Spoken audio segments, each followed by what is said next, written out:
of my favorite parts of this show.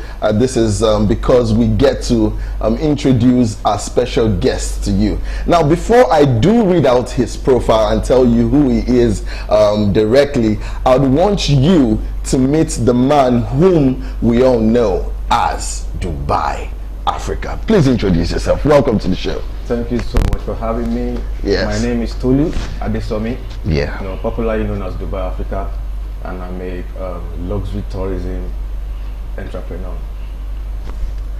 All right. You're welcome. Thank you so much. Okay. Now, before I read your profile, I want to say something. As long as luxury is concerned, I know this is what you do. This is what you've been doing for a very long time. This is where we know who you are. Yes. The first question, I didn't want to read your profile first. I just wanted you to give an insight to who you are. Give us a lowdown of what entrepreneurship has been for you from the beginning up until this moment. First I would like to say, like everybody else, it hasn't been easy. We started from, I think, 2012 was our first ever celebrity tour. We just came up with the idea of, okay, everybody's running a travel brand, how can we just stand out? So the whole idea of adding celebrities to our trips came up. And I remember the first trip we had was with Faz, the bad guy. We approached Faz and said, okay, we have this plan. We want to take people to Dubai, but we want it to be the face of the stuff. He loved the idea, he jumped on it, and that was how we started. Back to back with different styles, Messi Aigbe, Daya Musa, Odioni Gallo, Osh Baby, Kenny Bugbe, Davido, Jackie Apia, a lot of them. Wow. So since 2012 till now, we've not even rested. The first time we took a rest was during COVID. All right, that's beautiful. Now, before Queen goes at him, I'd like to introduce our guest formally, Dr. Tolu Adesanmi. He's an ambassador, yes? Yeah. Now, he's a luxury, tourism and lifestyle entrepreneur with over 15 years of combined experience in the Gulf and African tourism and entertainment industry. Now, Tolu brings a creative approach to ensure the viability of the multi-billion naira industry. He's also industrious at his job, and he's considered the luxury tourism change maker, especially in Nigeria. Now, he has the expertise to creatively craft systems and build any tourism niche from the ground up and turn a falling one into a flourishing and healthy business. Wow. Now, when you look at someone like this and you realize that this is who he is, you just have to, my friends will say, you just have to fall. Welcome to the show. Thank you. All right, so I have this question for you. Yes. I know you've worked with a lot of people, big personalities and all that. Out of all of them, which one would you say, this is it for me? Well, in terms of maybe support, full support, I would say, of course, I think I would choose Odioni Gallo. Odioni Gallo has been on board since 2016. That was when we had our tour, Dubai tour with Odioni Gallo, and right from then till now, he's still, a brand ambassador who has been supporting us, with his goodwill, his name, his image, and all that. So I'll choose the Gallo first, then of course maybe I'll go with Davido as the second option. All right, that's beautiful. That's good. Yes. I love that a lot. All right. Now, in the industry, I know you know a lot about fashion. I know you know a lot about business entrepreneurship, travel, most especially tourism. Now, if these are some of the questions we get to ask every time we're on the show, and it's educative because you know that on this show, all we have to do, or all we do mostly, is we inform, we educate, and of course we entertain. Okay. Now, if we're going to ask you that question, the whole of entertainment in its entirety in Nigeria, then when you started 2012, then when you started, obviously it wasn't the same as now. No. I want to ask you, are there or have there been any differences? Well, compared to those days, I started with artist management, events management and all that. But back then, talking about when we have likes of Kenny's music, they were like the almighty of everything back then. So everybody wanted to associate with them. But I think it was difficult back then to be like them. Without a sponsor, without some money to try. Doing it alone. So they were the biggest. But compared to now, we can see a lot of younger guys running record labels, doing big shows, international shows, young people. So I think I want to say a lot of people are putting attention. A lot of investors are looking into the industry now compared to those days. So anybody can just come over and say, okay, I want to support this brand. They drop the funds, we make big things happen. So I would say presently is way better, because the kind of support that we have now, I didn't have it back then. So now it's easier for me to get support, because people can actually see our track record and what we try to do. So I can approach you and say, I have this plan, what can we do? By the time you talk to 5 or 10 people, somebody will buy into the idea. Like those days, everybody is skeptical about it, doing it big. So I think right now it's way better compared to those days. Yeah. Now, since you're saying then and now it's way better than it was before, I'll still ask you a question. When it comes to some of all these businesses and in tourism and everything you've been through, tell me or tell us what line of business, because you are extraordinary as it were, what line of business wouldn't you just ever delve into, and why? What line of business? Yes, when you look at it, risk factor, problems, stuff that happens. If you think deeply about it, I know there's football, you have there's fashion. I know you've been in football. You have 1 or 2 people. What area do you feel like you wouldn't ever delve into? I think all businesses have their own, peculiar risk. You can't be too perfect. Even if I say I prefer the tourism, I don't know. I think the tourism part just came naturally, because I don't want to say I stumbled on it, because I had other plans before. Of course, I started with the showbiz. I traveled out. I went to Malaysia to go and look for greener pastures in the entertainment world. I didn't see the pasture. I ran back home. Met an agent. I said, okay, you know what?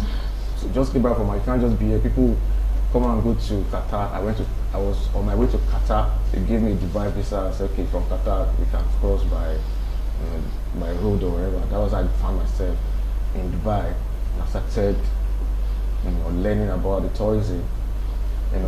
But to your question, I think I would say I'm just a risk taker. I do anything. I don't know. I can just start anything.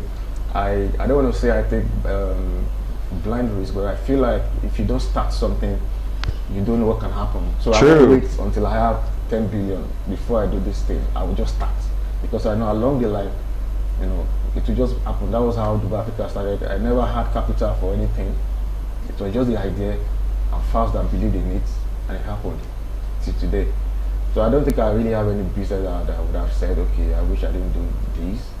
Maybe my club business, I don't know, but we still learn.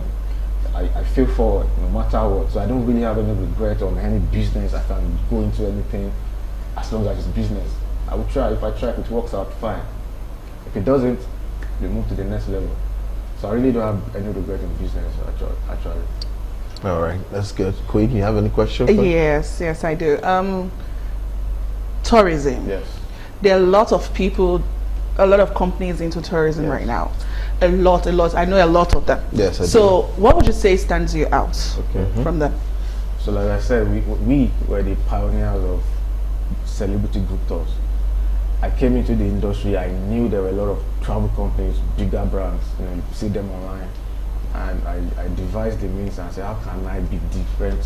Was why we created that celebrity. I have never gone to Dubai with just a normal tour. I must put a star on it.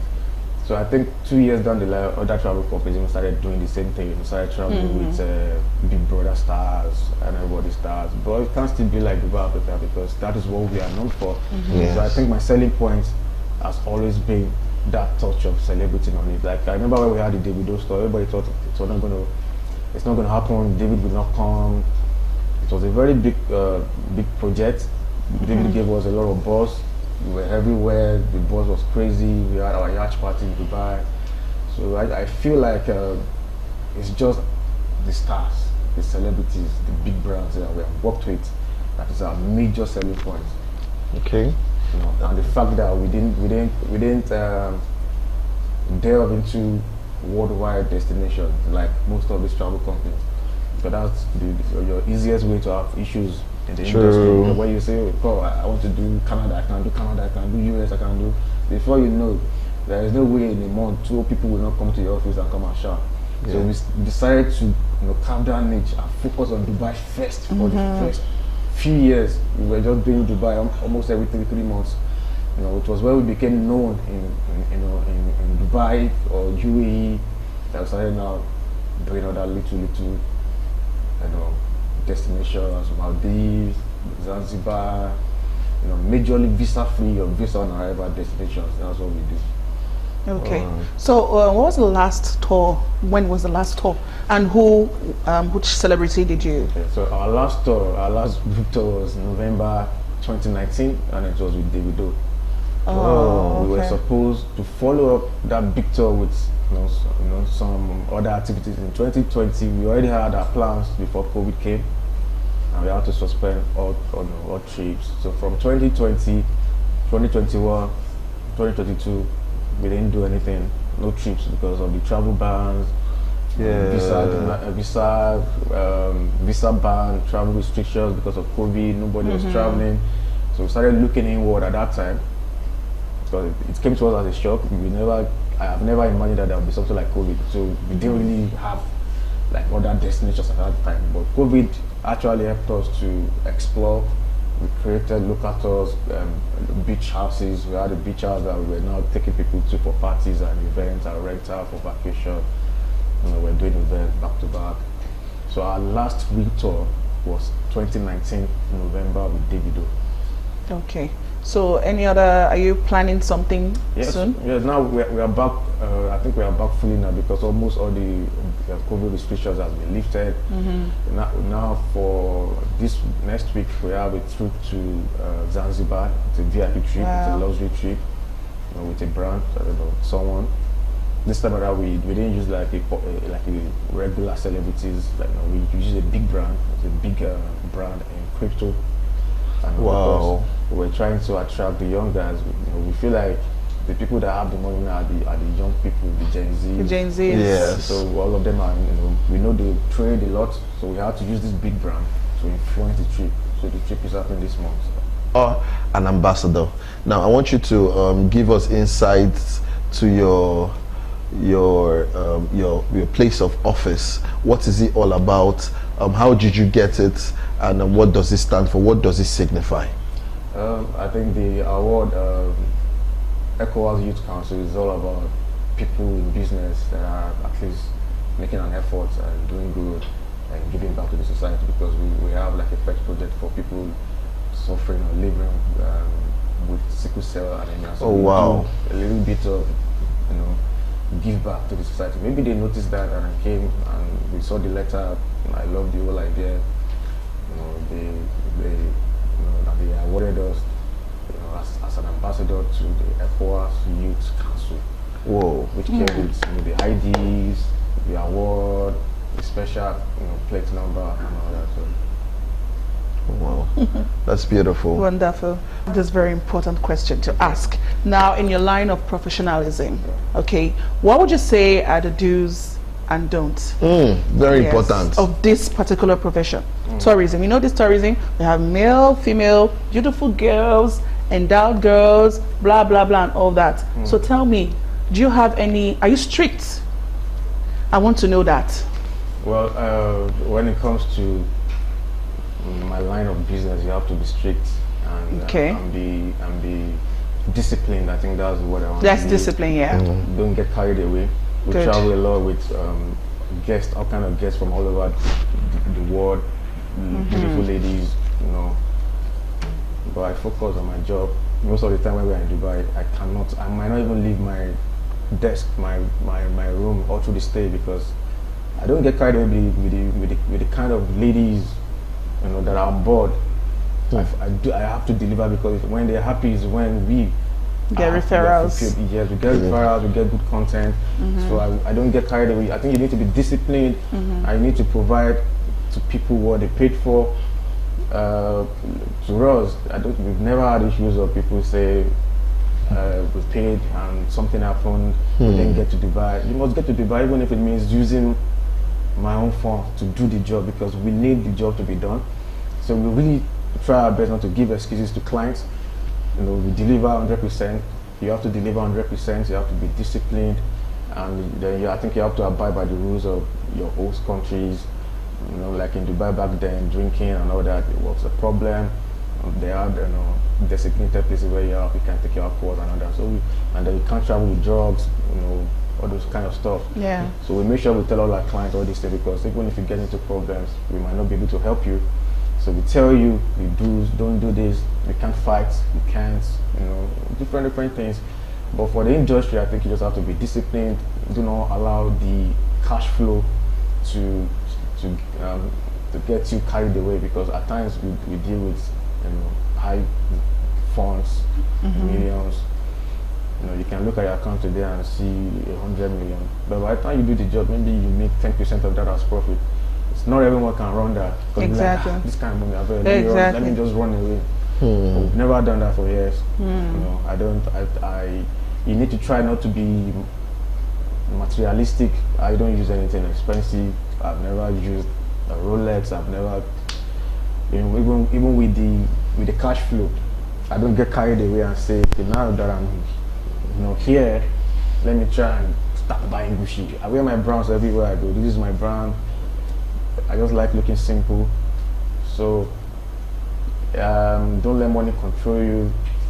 Firstly. You know, don't play smart with people, because Nigerians, they don't even they don't play with their money. Don't play. Before you know, you start hearing threats and all that. So I hate, you know, stuff like that. So I won't even give it a chance to even want to call us out or anything. So we do our job 100%. You know. Okay. That's good. Now, following Queen's question, this one is just following me right at the back. Yeah. In all you say what you stand for is truth. You stand for honesty rather, obviously, because in this line of work you cannot afford to have any kind of scandal. Now, this is what brings me to the question. Aside Dubai, Africa, and tourism and luxury lifestyle, personally, in your area or line of work, have you had any kind of scandal, maybe from a lady or a woman or anything, big or small? And now, if you had one, how did you deal with it? Okay, so I think, to me, when we started, I decided to really to separate myself from the business, because most people, I'm very sure that most people are like seeing it for the first time. For the first 5-6 years, you can't even know it's behind the brand, because I don't even want to get carried away. I don't want ladies to maybe come to my DM, or somebody will say, oh, this is Dubai, Africa, look at his car, look at the way he's dressed, maybe it's our money. So I removed myself from public eye. Yeah, I started coming out now, because now the world is changing, everything is online, everything's all about the visuals and the lifestyle. So we're coming out. So I think the fact that I removed myself out there has helped me to stay away, you know, stay out of a lot of, you know, scandals. I've never really had any scandals. I've not had any scandal, not online, not anywhere. If you check us out, you can't see any negative comment.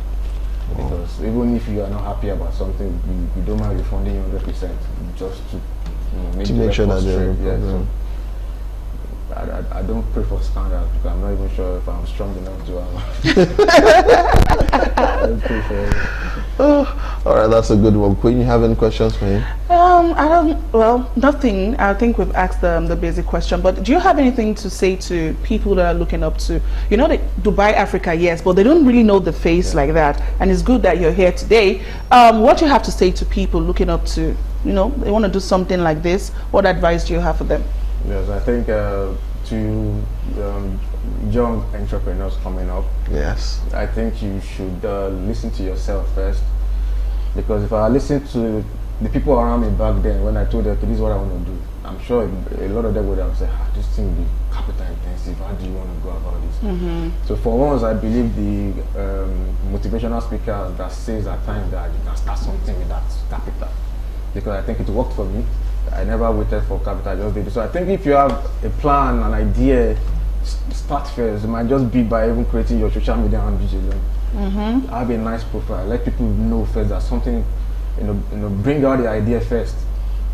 From your mind, not like, oh bro, I want to do something. We can't see it, but try first, then I think help will come when you are consistent with doing that particular thing. One day, something will happen. That's the way I see it. I've done Dubia Africa for going to 10 years now, back to back. I won't say I made profit from, there are years that we were losing year to year, but we kept doing it because I know when there is a brand, there is a way something can happen. So we kept doing it, whether we make profit or not. I have to bring another celebrity, do it again, back to back, and I think we thank God that we have at least a small brand today. All right, that's good. Okay, I want to ask you another question. Who is that person you say, I want to be like this person? In business or anywhere, all around, not like business person, just someone you just say, I want to be like this person. Yeah. Without being biased, I think, let me say, I'll choose Adesanmi. And I'll give you the reason, because I feel like he's one of the richest guys out there, and yet so humble. He's very humble. He believes in giving back to the people and supporting people, and he has the fear of God. At times when I see his post, he's always worshiping. Yes. Worshiping. It's very difficult for you to see him play secular songs in his cars. Also, I feel like if this guy can have all these things and yet you're still level-headed, I really want to be like him. I know I have everything in me to do because I'm a very calm person to go. The guy motivates me a lot. Aside being my friend, I think I would rather want to be like him or better than him. All right. Okay. I keep saying this like one more question. Just this one only. I'm just going to ask on you. Okay. Now, looking at you, I see that you're a very simple person, right? And you've met a lot of important personalities. Like you said, huge cash flow and all that. You still try to maintain being real and all that. Now, when you see the fake ones out there, the ones that try to, oh, I have this, I have that, but in real, they don't really have that. Have nothing. How do you feel when you see people like that? And please, they always say, fake it till you make it. Yes, that's word, fake it till you make it. Can you explain how, like, I don't know. Well, I feel like everybody's idea to business and entrepreneurship or being out there is different. Some people believe it is the way, when they appear loud, appear rich, is when people will think they are rich. For me, I love when I go somewhere and they say, this is Dubia. I've had a client. Most of my friends that I really have, and I met them through the industry, clients, turn friends, because they be like, this is Dubia. I say, like, you guys, you look so cool. No big chain, no heavy, no Gucci, no all those things. So they are shocked, like, how can this guy still be this? So I feel like if you want to fake it, you make it. If it's working for you, if you can sponsor the lifestyle, it's good. But I understand the fact that you need to appear nice for people to, actually reckon with you. Sometimes the kind of friends I have, the video, all those people help my brand. The fact that people see me hang out with the Gallo every time helps my brand as well. So I feel like most people feel like when they dress loud and they have the biggest cars, is when people will deal with them directly. But I think when you are calm as well, you have a better stand, because as a loud person, if you have a standard, I have a lot of examples. If you have a standard, people will come back to your page and say, look at his G-Wagon, look at his, so they already feel like that thing that they saw is true because of your lifestyle. So you cannot accuse me of something or a standard online. If you look at me, you're going to say, this guy is not possible, because I'm very, I'm okay, I'm contented with what I have. Content. The way I show, look how simple and nice I am, because I'm feeling my brand. I can go anywhere, you treat me right, because you can be simple and still look. And still, yeah, exactly. That's the point. Yeah.